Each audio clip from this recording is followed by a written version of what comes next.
If you're not worried about the safety and the development of us and our country, you're not paying attention. So I love a good conspiracy theory, but this one keeps coming up and I want to shed some light on it. First off, I've tagged her and you should definitely go check out her video and give her a like and a follow.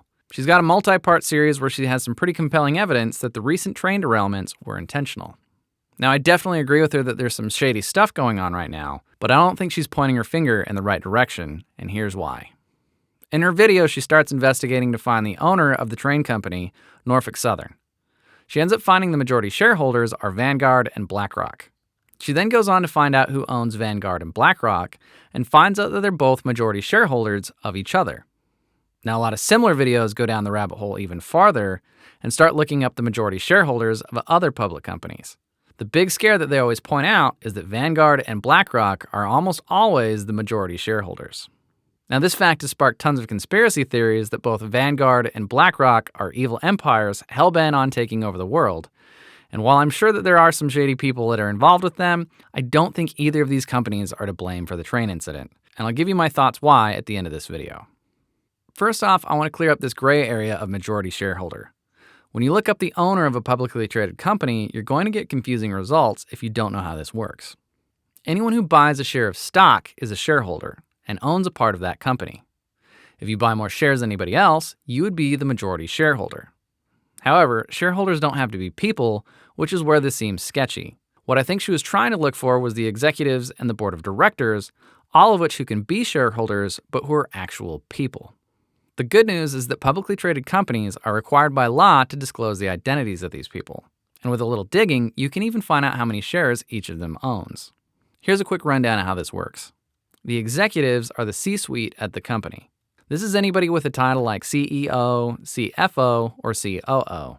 These people are technically employees and are expected to show up and run the company on a day-to-day basis. The CEO is the top dog of the executives, and they report directly to the board of directors. The board of directors are probably who most people envision as the owners of the company, even though technically the company is owned by the shareholders. This is because the board of directors have decision-making power, whereas the shareholders are only able to elect who sits on the board of directors. The board of directors assist in making big-picture decisions, but they don't deal in the day-to-day operations of the company. They just show up to board meetings with the CEO and other executives and talk about profits and projections. The executives can also be board members, and any of these people can also own any number of shares. So like I was saying, you can look up the executives and the board of directors for any of these companies. I checked, and none of the board of directors for Vanguard or BlackRock are board members for Norfolk Southern. If you want to know who these people are, just Google board of directors for whatever company. So here's the real question. If BlackRock and Vanguard aren't evil empires, why are they the majority shareholders for most corporations? The answer is that it's their business model. They're both investment asset managers. They make most of their money by investing and managing other people's money. Without going too deep into it, basically it works like this. Most people's retirement accounts involve some sort of recurring deposit into an account that is managed by someone like Vanguard or BlackRock. They take your money and use it to buy stocks. If it's a managed account, you don't buy the stocks, they do. Your account is just an IOU ledger of how much they owe you based on the type of investment product they're selling you. Basically, their primary business model is to use your money to buy as many stocks as they can and then pay you back once you reach retirement age or whenever you cash out.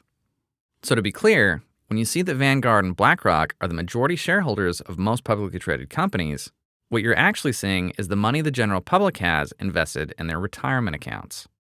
The reason it's such a large percentage of ownership is because the majority of the population only invests in the stock market through retirement accounts offered by companies like Vanguard and BlackRock. What you're seeing are people's lifespans worth of recurrent investment deposits that have been used by these asset managers to buy the individual stocks. The reason that they're majority shareholders of each other goes back to their business model. They see each other as a good investment. This way, their own shareholders and investors can benefit from the success of the other investment firm. So let me answer the big question why I don't think that Vanguard or BlackRock or anyone at Norfolk Southern are the ones involved in the train derailment. These people are way too heavily invested in their own companies. NSC has dropped roughly 10% since the incident, And to put that in perspective, 10% is what you'd expect to make from the S&P 500 in an entire year. The CEO, Alan Shaw, also didn't sell any shares prior to the incident. In fact, his most recent trades, he actually bought shares on January 31st. This is why I don't think he had any idea this would happen. Now, obviously, if he had sold some shares, this would be a different story. Remember, shareholders of a company generally want that company to perform well. For these people who are heavily invested in Norfolk Southern, this type of event is really bad, and there's no way something like this could have benefited them.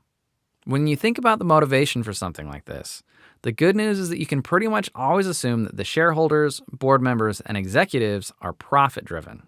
I don't think anyone in their position would allow something like this to happen purely because it directly hurts their bottom line, and now they have to figure out how to recover from it. With as much distrust as there is in corporations, I get why they're a likely target, but in this case, I don't think they're the ones at fault. I'd be more willing to bet that this event is somehow politically motivated or a cover-up or distraction to hide something else. Now, what that could be, I have no idea, but I'd be willing to guess that there are some ulterior motives.